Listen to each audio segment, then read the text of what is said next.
What's up, you guys? I hope you are doing well. It is, Wednesday night. I am sitting here after work. We're here for our midweek alchemy message. Feeling a lot stronger than yesterday. I actually slept in this morning and got some rest and was able to kind of cram in our morning content for the day, and now I am here. Hopefully I can wind down and go to bed a little earlier and then maybe start filming videos again in the daytime. So thoughts and prayers.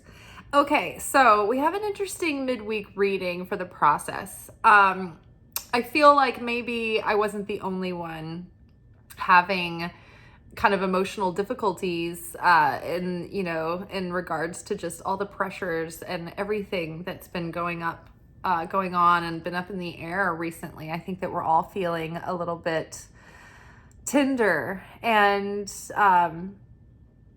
carrying a heavier weight than usual, maybe. So I'm glad that I was able to display that in a way that maybe made everyone feel that we were all kind of like in this together. So I don't know. That doesn't seem to make any sense. I'm still insane. Okay, so our first card from the Wild Unknown Alchemy deck. So during the middle of the week, if you're new here, welcome, we do the alchemy message for the week. And so basically on Sunday nights, we do our energy oracle forecast. It lays out the sort of energy and psychic and spiritual weather that we'll be living in through the week. On Monday, we go in and we get this is our anchor message where we get our spiritual lessons for the week. And we use the Wild Unknown archetypes and we clarify with tarot cards. And so then in the middle of the week, we talk about the process and the spiritual work that we're doing. And lo and behold, Kim Cran's done made the alchemy deck. So perfect, right? Couldn't have asked for a better oracle deck for that midweek process reading. So that's where we're at now. We're going deeper into the process. Like, okay, now that we know what our spiritual lessons for the week, which is Monday's video, you can go back and watch that. Tuesdays is our manifestation oracle reading, and then Thursdays is our romance love reading. So you can look forward to that. Friday is the weekend message where we sort of pensively reflect on, what we've been processing through the week. And then Saturday night, we do Secret Teachings of Jesus. It's our Saturday night secret sermon. We do them after midnight, and I take you through the Gnostics. So that's basically the rundown of our usual daily scheduled programming. Okay, so starting with the alchemy deck. We've got problems. We've got Mercury, followed by separation,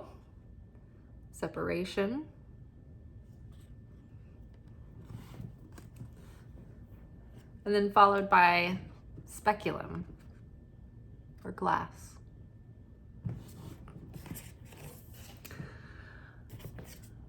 Underneath Mercury, for clarification, we've got the Nine of Wands. We're going to go into the artwork on this particular card. Underneath Separatio, we have the Knight of Cups. Some tea here. And under speculum glass, we have the Sun. Very interesting. I'm going to rap Waxotic about this, and then we will, I meant to say Wax Rhapsodic.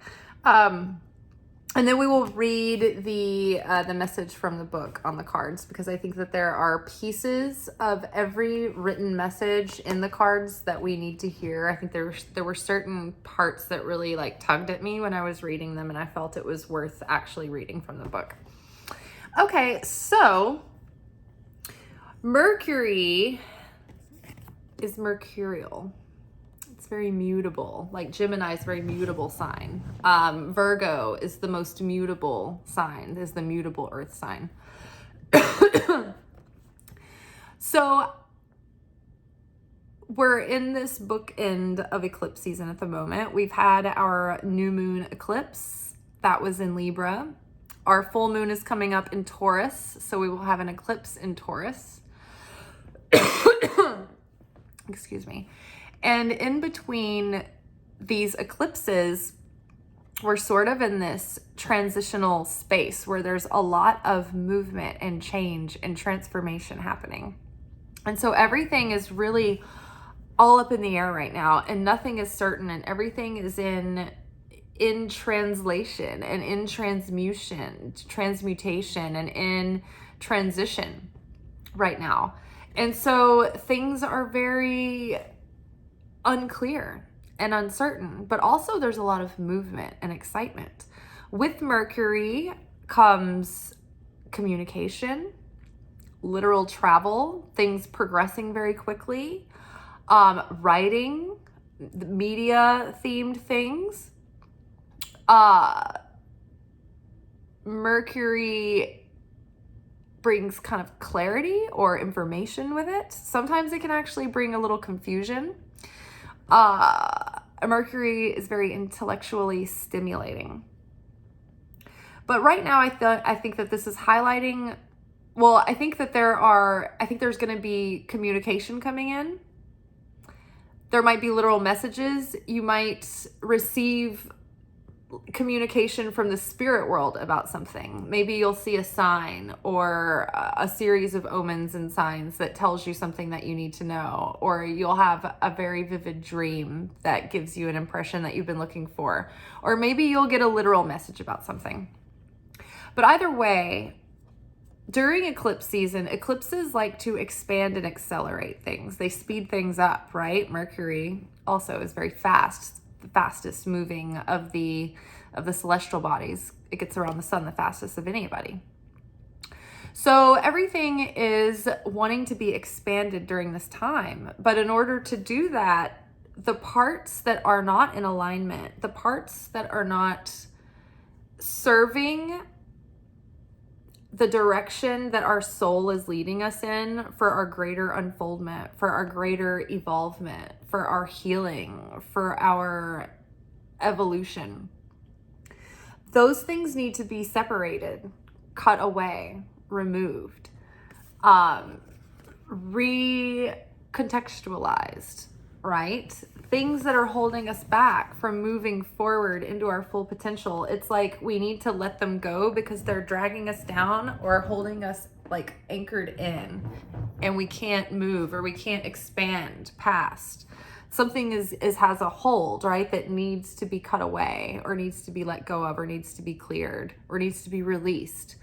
This can be many things for us. These can be layered things on, subconscious levels. We're letting go of perceptions and subconscious programming, and even on a brain level and a neurological level, it's like we're wanting to heal our nervous system, right? So that we have different responses to life, that we can proactively heal and change, so that we can have enough self-control in those moments of being triggered to pause and get grounded and choose with clarity and free will, instead of reacting to life, reacting to the frightening news or the good news, whatever it is. It's like, instead of just jumping on it with like this animalistic response coming from our base instincts of survival, right? Survival of the fittest.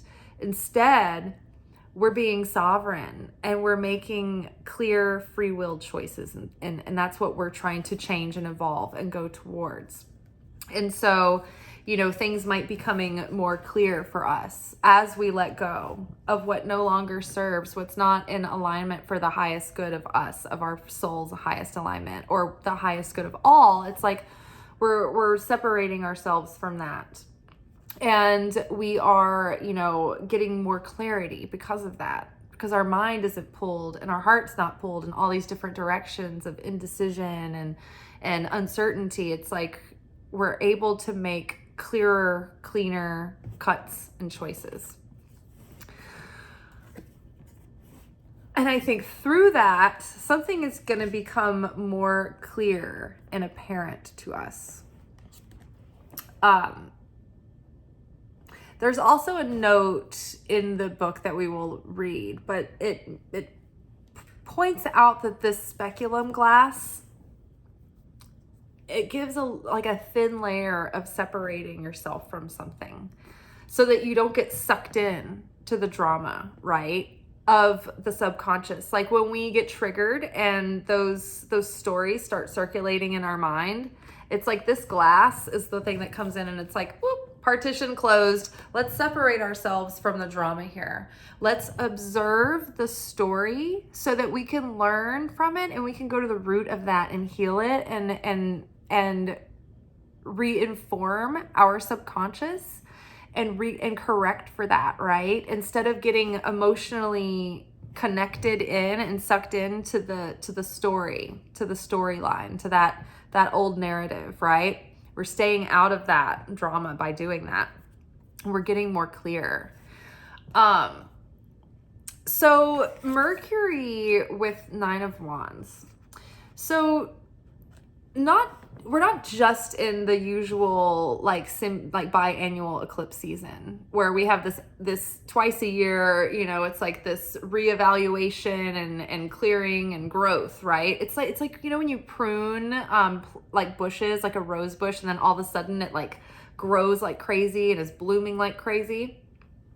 We're going through a pruning season right now, and it's difficult and it's not easy. And so it's interesting, this woman here in the illustration, it's like she's moving through a thicket of wild roses and thorns. And these are like little cuts that are starting to bleed through her shirt from like going through all of this difficulty and this struggle and being lost and stuck in amidst this depth of, this has happened to me in the forest, like back here, like getting stuck in like a half acre of like thick thorn bushes and having to sort of like weave and get your way out of this entangled mess that you're getting stuck in and scratched up in, right? And that's kind of what life is kind of feeling like at the moment for some of us. And even though there are great things around the corner and great things in store too, this is a very sticky situation that we find ourselves in. And there are so many things that are changing and it's so precarious, right? There's parts of us that are falling away, that are dying away, and that we're grieving those parts of ourselves. And we're letting those parts go so that we can go forward and be different people. What I was starting to get at is that this isn't the usual just like twice a year eclipse season. This is that huge new life, that huge new story life where we are a different character than we've ever been. And the old stories don't have to apply. And this has been something that's been happening over the last couple of years. Like 2022 on this channel, we were talking about clearing the ground, clearing the foundations. It was when the nodes of the moon were in Taurus and Scorpio. So we were transforming our lives based on what we truly were understanding that we really valued. We were aligning our life with what we truly value and what gives us feelings of value and security in return. And so we were making the changes in order to do that. And that meant a lot of us were changing careers. We may have been ending relationships. We may have been making major life changes and major lifestyle changes and shifts. And so those of you who are in relationships that are still, within the same relationship, it's like you have cycles within cycles in those relationships. And, a reader that I like, Mary Jo, brought that up today. She was talking about cycles within cycles ending. And it's like, we think about endings and beginnings and we think it always means like, oh no, this thing's going to end. And it might just be a cycle within a greater thing that's ending. It may not be the whole thing that's ending. It may be like the ending of a piece of that greater story is coming to a conclusion and the next part is starting. So this 2023, since we cleared the ground in order to start this new life, right? It's a lot of people have started to catch on to this and there's language. People are starting to call it jumping timelines. We're jumping timelines. And that's how dramatic we can change. That's how dramatically different we can build this life that we're going into after this awakening, this up level we've been going through. So during 2023, it's like it's been this sort of rebirth of self. And I think we hit the ground running, all guns blazing at the beginning of 2023, feeling like, oh, we're going to see results. This is the new beginning. This is it. This is the new start. And we've been looking at life as like, say, a series, like a Netflix show. And this like whole ending and beginning thing, it's as if you're the star of life, and life, the show, is you, and you're the series. It's all about you and your life, and you're the star. And this beginning, this new, like this big ending and new beginning, this like big timeline jump, it's as if the old show got canceled, but it got immediately renewed and picked up. But the thing is, they were like, okay, writers, like you can throw away your old like script Bible when it comes to this now. Like the old canon doesn't have to apply. The dynamics between the old characters, they don't have to apply. Throw them out. All the old story behind it, like the character arcs, people like build these characters, and there's all kinds of like history and baggage that each character has that informs all of the ways that they interact with the other characters and the decisions that they make in these movies and shows, right? That's how you understand character work as an actor, and it's how you understand character work as a writer, right? And so this really kind of plays into the self-work, the deep inner work that we do in ourselves to understand our own character. What motivates us? What motivates our decisions? What motivates the dynamics that we have with the other characters in our life, right? So we've been taking a look at that and diving through these things and just dissecting them so that we can understand them, so that we don't have to carry that into the new series, the new season. And so this is like the same series being picked up, but it's almost like a spinoff with the same characters, or mostly the same characters, or some of the same characters. Maybe some of the characters had to leave, maybe they got written off the show. Either way, it's going to look very similar, but you're going to be able to start creating new scene work now.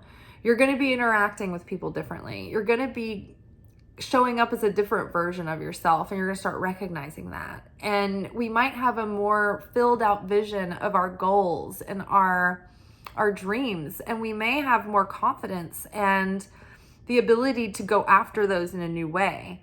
And so we're co-creating with Source this whole new life that we can have that can be dramatically different from our old story, right? We can live in a new level of fulfillment than we ever have. But it has required us to be participants in that process.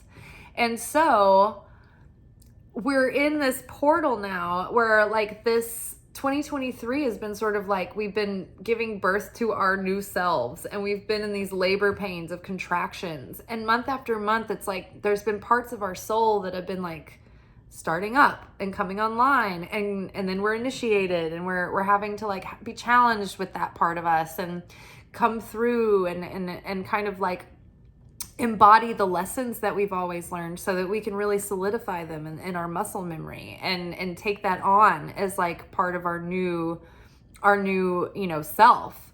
And so every few weeks there's been these things coming and passing through, and these tests and these initiations. And so I think it's really culminated into a crescendo around the end of the summer. And, through Rosh Hashanah, Yom Kippur, New Sol, Hudis, Sukkot, immediately the world breaks out into war like crazy. The pressure is on. And it's like, wow, this is it. This is the time where we have to use that wisdom. We have to use that light, that certainty that we've been working towards, and step it up, right? Because it's not just about us and our little selfish world, building our little dreams. And those things are important too, because we're contributing to the world, but it's not just about us anymore. There are greater things at stake. There are bigger things outside of us, and we have to be strong, not just for ourselves, not just so that we can have a fulfilling life, but so that we can be there as a light for others who haven't built the certainty yet. You know, it's like we have to be there and get into the boat so that we can hold out our hand and pull them into the life raft and help the people around us who don't have that light, that don't have the certainty, and help bring them up. And it happens on an individual level first. We can't save the world at large. It has to come from within, and we have to then start extending that out to one another. So big changes through this eclipse season. And so we're bookended in the middle of all of this stuff that just isn't solid right now. Nothing is really certain. Nothing's really that clear. And so this woman, you know, it's depicting her how she's trying to push through these thorns. And even though she's tired and weary and wounded and struggling and scared, she's determined to push through and get past this and break through what's keeping her trapped and stuck and in pain. That's the Nine of Wands. The Nine of Wands is when we push through, and we push through the tiredness, and we push through the uncertainty, and we push through the temptation of despair and resignation. And we decide, you know what, there's something to keep going for, and I'm going to keep going. And maybe there's a message in the dark that comes to light you up, to give you guidance, to give you certainty, or to bring you hope. And maybe there are opportunities that are starting to present that are giving you strength to get out of this thicket, right? And go towards what you're hoping for. You know, maybe you were tired, maybe you thought it was a lost cause, but maybe there's hope now that you didn't have. Maybe something is coming through that's giving you more clarity. Either way, keep pushing through this darkness, this time of uncertainty. And even if you don't feel it, even if it's not true for you yet, just say the prayers to the Creator, to the Holy Spirit, to your angels, to your spirit guides for your highest good. You know what? I'm choosing certainty. I feel fear, I feel lack, I feel doubt. But I want to cling to certainty. I want to cleave to the Creator and know that in any given moment, when I align with the light, when I have affinity with the light, and when I am certain that I am loved and protected and guided by the Creator can be activated in any situation, no matter how dark it is, and it can be turned around. You have to have that mustard seed of faith. All it takes is a mustard seed, and that can move mountains. Hold on.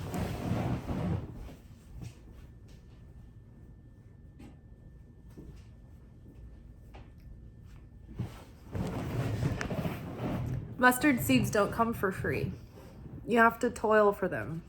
You have to work for your faith. It doesn't come for free. You don't just naturally feel faith in the face of horrors and uncertainty and stress, right?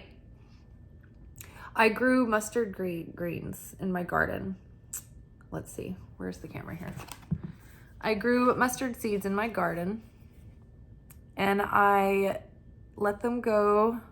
Like I grew mustard greens and I let them go to seed, and I toiled for my mustard seeds. I have a whole little thing of mustard seeds, and I put one in a bottle because I wanted to demonstrate to myself that this, all it takes is one little tiny mustard seed to make miracles happen, to move mountains. And I've seen it happen before in my own life, where I had a tiny bit of faith that something was possible, and it was crazy, the miraculous things that shifted. For one, my older brother, he's passed away now. He died of other reasons other than what I'm about to tell you, but he had stage 5 lymphoma, and we prayed for him I prayed for him every day, twice a day, until he was in remission. And he didn't get to go through both legs of chemotherapy because he ended up having pneumonia, and he ended up having a heart attack because of the intensity of the treatments. But then he was able to somehow go into remission anyway. And I credit that, and he was not a healthy person, he's not a healthy eater, but I credit that to a mustard seed of faith and the continuing prayers that we prayed for him. But yeah, determination to ask for certainty, for strength when things aren't certain and they aren't solid. And there's so much that feels like it's in flux right now in our lives and so uncertain. And because things are coming together and things are falling away and nothing is comfortable. And I mean, just even tonight at work, we were given this news that there was another mass shooting at somewhere like a bowling alley or something, you know, where people just go to just have a good time, you know. And it's just like, it's so easy to resign yourself to fear and despair, or numb yourself to it completely, because everywhere we look, there are horrors and tragedies. We can't escape them. And so all we can do, the only thing that we can do to have control over our lives, to find fulfillment within this insanity. When people talk about finding a new normal, when is it going to go back to normal? It's like, there is no normal. This is it, tuts. It's probably going to get worse. So the only thing we can do is cultivate the ability to find certainty and to choose it in order to have peace and fulfillment, no matter what the conditions are of our life, no matter what the circumstances are. So we're separating ourselves and the things from our lives that are toxic, that are breeding more fear and darkness and separation and taking us out of unity. We're cutting away those things. We're cutting away the parts of our personality that are sabotaging us. We're cutting away the parts of our personality that make us feel like there is no hope. We're cutting away the influences around us that are disempowering and toxic and harmful. And we are cutting away the things that have been addictive, that have drained our energy, or that have wasted our time and our resources and our emotional endurance, right? All those things that we've spent ourselves on that aren't returning any value. It's like we're cutting that away. We're cutting through romanticizing these things that haven't been good for us, right? We're cutting through the theater of it all. You know, there might be a lot of opportunities presenting right now, or a lot of seeming threats, right? A lot of illusion, but we're not getting caught up in the drama and the theater of it all. We're not getting swept away and swept off our feet into making sudden, quick decisions without things being laid out with transparency, without getting all the details, right? Without really understanding if something is solid or not, right? So we're not getting frightened too quickly, and we're not getting overly, excited too quickly about things, right? It's like if you have a few opportunities presenting for, job opportunities, or places to live, or places to buy to live, or places to rent. It's like, explore the options and look at the details, right? Make sure all's in order before you sign on that dotted line, because the Knight of Cups is a romantic influence, and it's theatrical, and it's, stylish and artsy and creative. When I think of the Knight of Cups, I think like of my exact type, like the cute, theatrical, stylish, charming, romantic, energy. But this can also be an influence that excites you in a negative way, like scary, or an intimidating situation that seems like magnified out of proportion. In another way, it could be something that sweeps you off your feet, and you're like, yeah, I'm in. Like, and it's like timeshare. Wait, who does not regret their timeshare? Who regrets their timeshare? Raise your hand. You know what I mean? Like, we got all into we wanted to go to the lunch. We just wanted a free lunch. Then we ended up buying a timeshare. We regretted it, right? So before you make any sudden moves or make any big decisions or sign on any dotted lines, just be very careful to look at everything thoroughly right now. There could be in a relationship sense here, there could be a separation, like from a person, and that could be for the highest good of both, for the sake of healing patterns, right? And maybe there is more transparency on the way, or maybe you are giving yourself clarity about the issue so that you can move forward. But either way, that you may get news or get more communication that makes things more clear to you. Because we've got the speculum glass here, and it does allow you to separate yourself a little bit from a situation, but it gives it more clarity, right? And this is coming with the sun. The sun is about clarity. It's about awakening. It's about seeing the light in the situation, and having this spiritual awakening and renewal and a rebirth and joy. So it feels like something is coming into light. Something is becoming clear. We're getting more clear about something, and it's giving us a lighter, like it's lightening us. We're lightening up about it.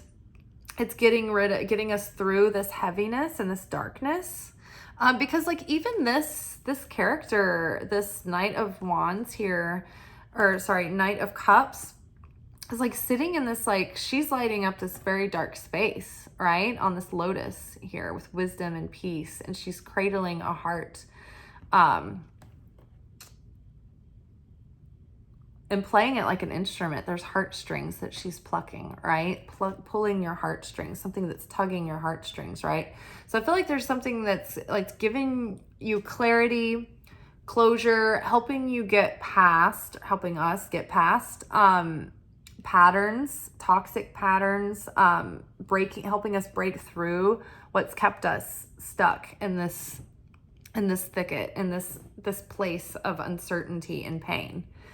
I think it's interesting that the Mercury card, what I saw in the artwork, it talks about like Mercury is associated with all things that fly and have wings. And I noticed that the sun was here, and you'll see in the photo of the spread how these are laid out, but it's like Mercury is over here on the top first half of the reading, and the sun is here on the bottom corner, and it's almost like she's caught the message.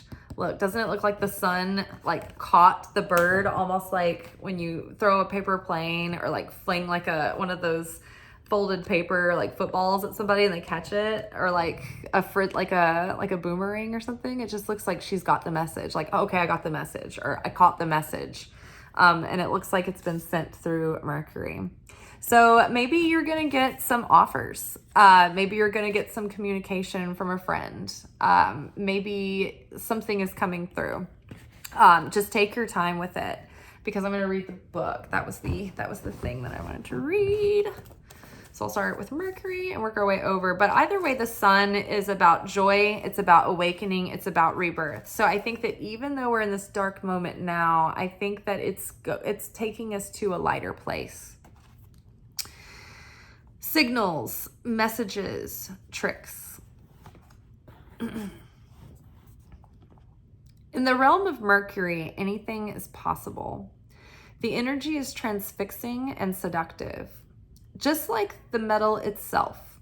Since this planet rules commerce and communication, it's likely there are deals, contracts, and calls being exchanged that will spin you into a whirl of mercurial wonder. Don't rush big decisions or get caught in mesmerizing energy. Rather, pay particular attention to the precise words that are being spoken and written. There may be a trick underway, maybe not. No one is sure yet. It is said that the energy of Mercury is found in the pinky finger, and that its ally is the color green. There may be a trick underway. That really stood out to me. So maybe you find out something that was like not the way it was. Or, you know, like maybe something is revealed to you that you thought was one way and maybe it wasn't. And that could have been someone wanting you to think something was one way and it wasn't, or not. But that really stood out. It's like, I think that you're going to figure out that like maybe you thought something was this way, but really it's another way. And that's good to watch out for if, you know, say you're about to like pull the plug on a real estate deal.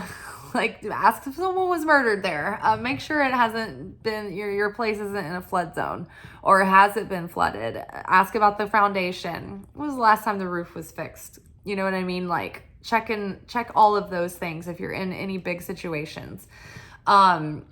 If you're about to get a job, like, ask about all of those weird little things that you don't think to ask about that are just going to be about the day-to-day in and out of like the culture.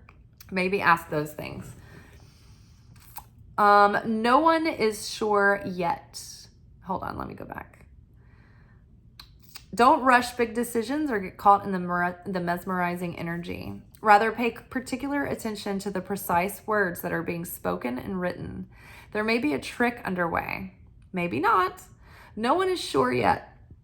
It is said that the energy of Mercury is found in the pinky finger, and that its ally color is green. Enjoy your time in this emerald hall of mirrors.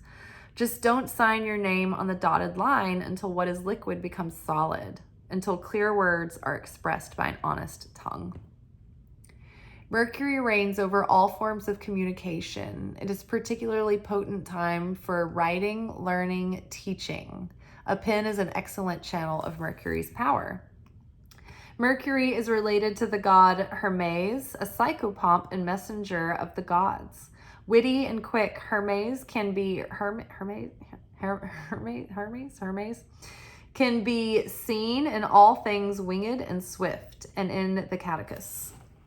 So yeah, Mercury can be seen in all things winged and swift, and so that's where I got that. It's like, okay, Mercury is seen in this sunshine card, in the sun card where the light is revealed. I've got the message. Mercury is here. The message, the communication, right?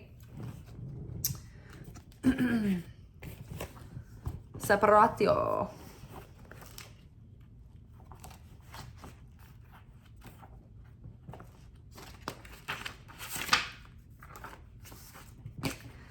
All right. Differentiation. Divide, to cut away.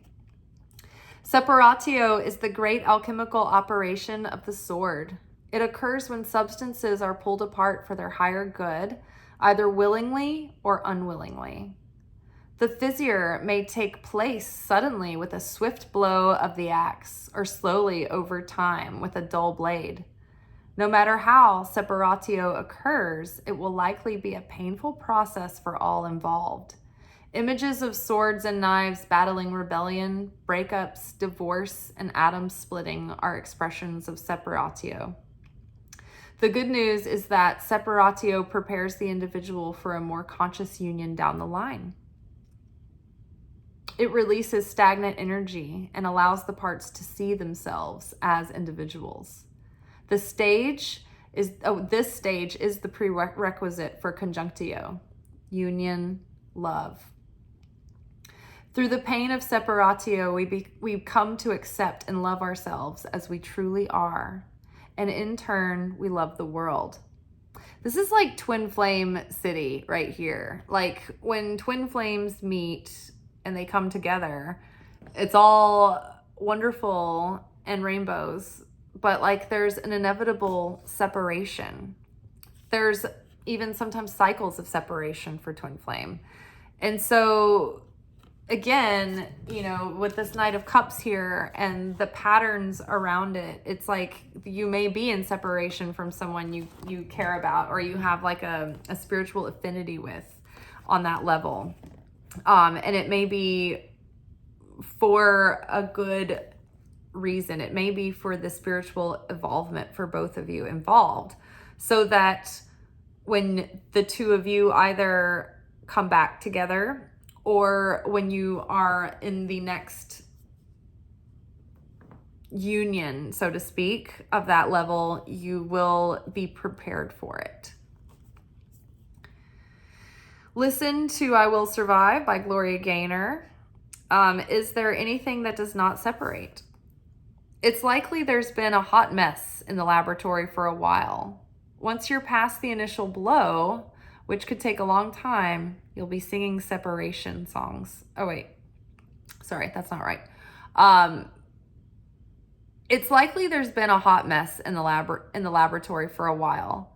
Once you're past the initial blow, which could take a long time, you'll be singing Separatio's praises. Oh, this is like, oh yeah, she's saying like, you could have been in a hot mess situationship or a relationship or something horrible. Maybe it was like a terrible like work situation, who knows? But you could have been in that for a long time. And then once you've separated or gotten like the thing has fallen apart, it's all very sad and uncomfortable at first, but later you're like, oh my God, I'm so thankful. That's the best thing that ever happened to me. I just was so used to the chaos that it became what I was comfortable with.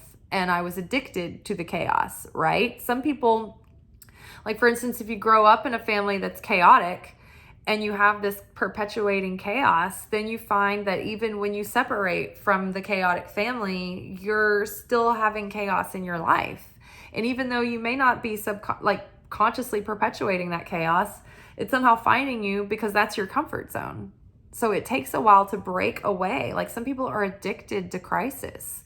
They're so used to those chemicals going off in their mind that they're very uncomfortable and unsettled in times of serenity and peace and joy. They don't know what to do with themselves.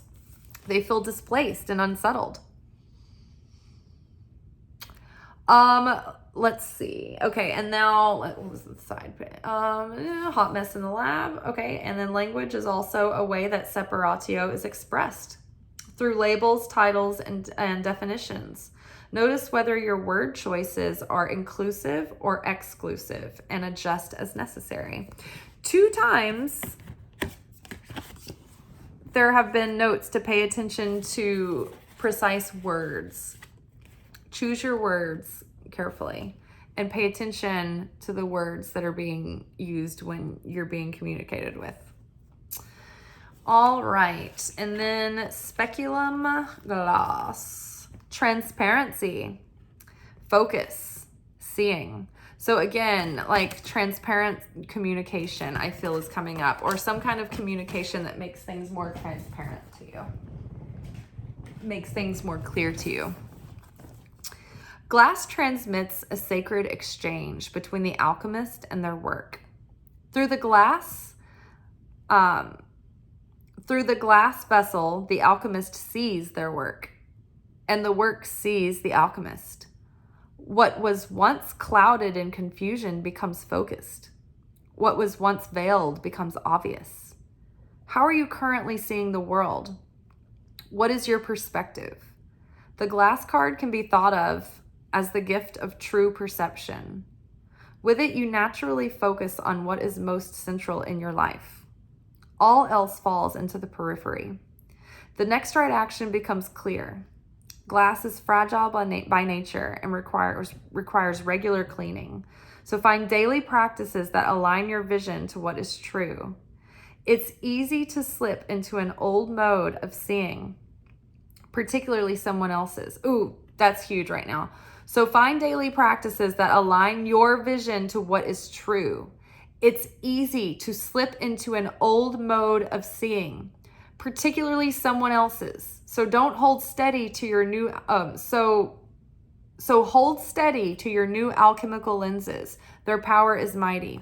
So for weeks now, in our weekend messages, there have been cards that have been specifically talking about empaths being in danger of getting sucked into enmeshment with people who are trying to manipulate them or twist things around or trick them.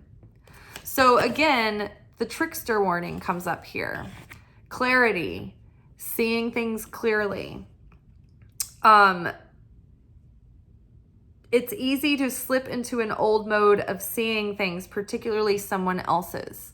When I got out of my last serious relationship, I was so excited for a long period of time, or a period of time long enough to be single, to recalibrate myself so that I wasn't making my life choices enmeshed with someone else's opinions about what that should look like. And, I was just trying to be a good partner and include that person in major choices. But that wasn't healthy. That wasn't happening on a healthy level. It was happening more on an enmeshed level. Like I was emotionally responsible for this person. And so I was abandoning, some of the things that I needed to be more in alignment with, because I thought I was being a good partner to this person. Right.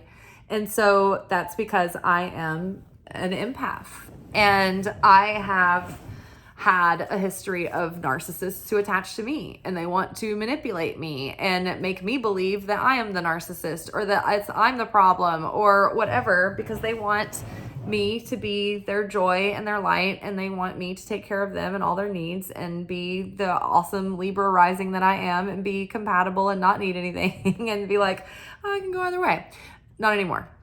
So that it can be very easy to fall back into emotional enmeshment when you care about people and when you have empathy and when you actually have psychic empath skills where you feel their feelings so poignantly that it feels like your own feelings, and sometimes you can't even identify that they're not your feelings. Like that is what we need to be healing from, because there are people out there who can tell the kinds of people who they can sway because of their sensitivity or their accommodatingness or whatever. And so we've had these messages recently to like be on your guard and be in your own sovereign, and do not let people ride roughshod over you or sneak in sneaky ways and plant seeds of doubt or plant toxic seeds, right, in your mind, or try to twist the way that you're seeing something, right, because they have an agenda. So be very careful of that. Be very careful of not being too influenced by the people in your life that are trying to push their domineering outlook on you, right? If anybody's trying to push something on you really hard, or they're being really loud about it, or very like boisterous or determined or like, pushy with you, ask yourself why are you trying to like get me to believe this with you or to go along with this? What is your agenda here? Why is this so important to you that I'm involved in this? Why does this have anything to do with me? You know what I mean? Like pay attention and just make sure to protect yourself against that, because part of our healing right now and part of this new start is leaving behind those old patterns, those old codependencies that are preventing us from actually expressing our authentic self in this world and living a life actually in alignment with where our soul is calling us to go, or what our soul is calling us to be, or doing what and with who. It's like there is a part of us that's trying to be birthed and unfold and bloom at all times. And there are an opponent, a masculine and feminine opponent around us at all times, trying to thwart our potential, put pressure on us, ruin us, throw us off our game, right? That's their job. It's like pushing us out of the circle like sumo wrestlers. But that is the job that the creator gave the opponent, because that makes us even stronger to push back. It shows our determination and our own desire and grit to be closer with the creator, because we have to fight to get to it. It's not easy. It's not just, here, come on in. We have plenty of room, plenty of seating. Seat yourself. Someone will be there in a minute. This is a line wrapped around the block. You've got to fight through the velvet rope to get to the creator, to get to your goal, because you're going to get pushed back and pushed back and pushed back. And what do you think that the opponent uses, right? Uses people who aren't in control of their own faculties, people who aren't awakened to their own consciousness. Each one of us, the moment we slip out of being present and aware and conscious, the opponent is pulling our strings, using us to short circuit and ruin and spill our own light, and then using us to say all the things that we need to the people around us to pull their strings to spill their light. And same for them. Demons are pulling everyone's strings like little puppets day and night to try to destroy each other. And just think about that next time someone comes at you seemingly out of nowhere. You're like, what? Why are you coming at me with my deepest thing right now? It's like, how do you know to say this? How do you know to fuck with me right now about this at this exact moment? Ask that. Who's really behind that person?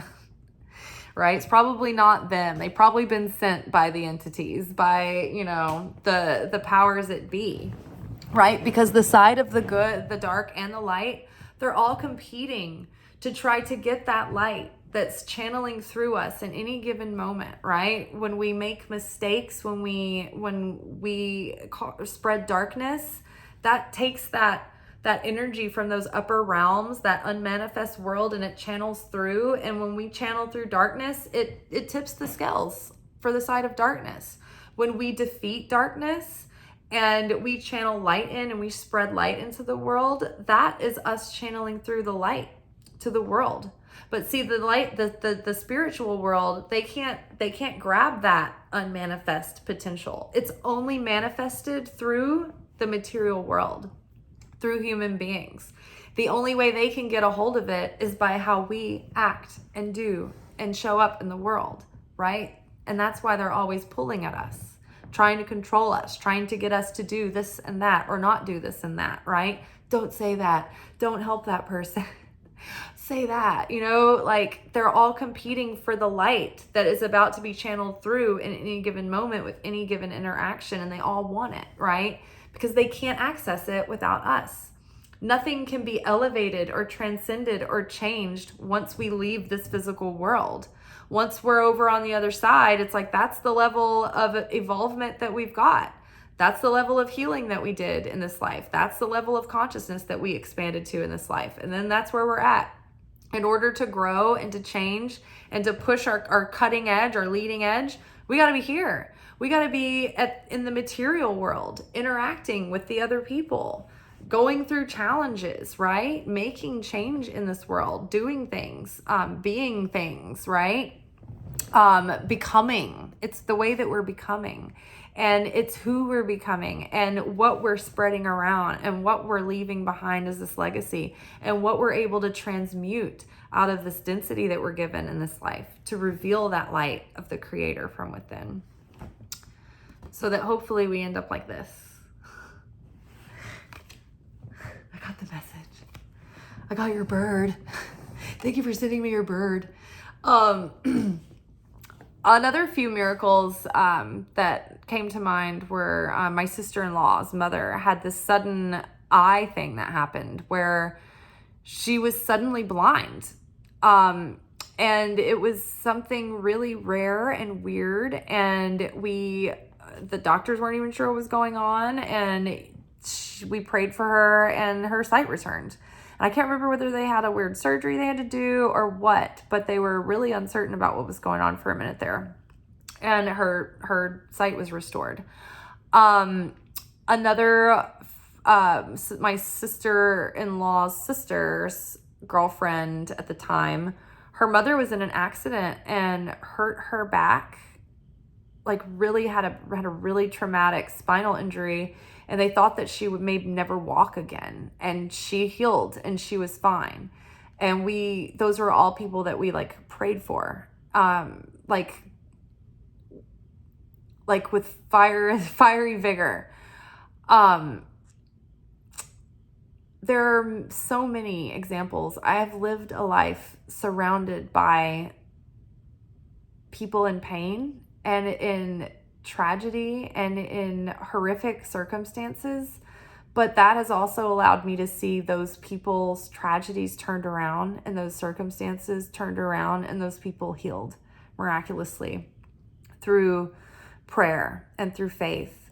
And when you pray as though it has already happened, and you pray with certainty and peace in your heart, and you pray with gratitude, and you pray out loud using your voice, because our voice has affinity with the light of the Creator. When we pray out loud, we have affinity with the Creator, because the Creator, the first action, the first physical act of reality was the voice of Creator being spoken to speak life into creation, to speak creation into existence, right?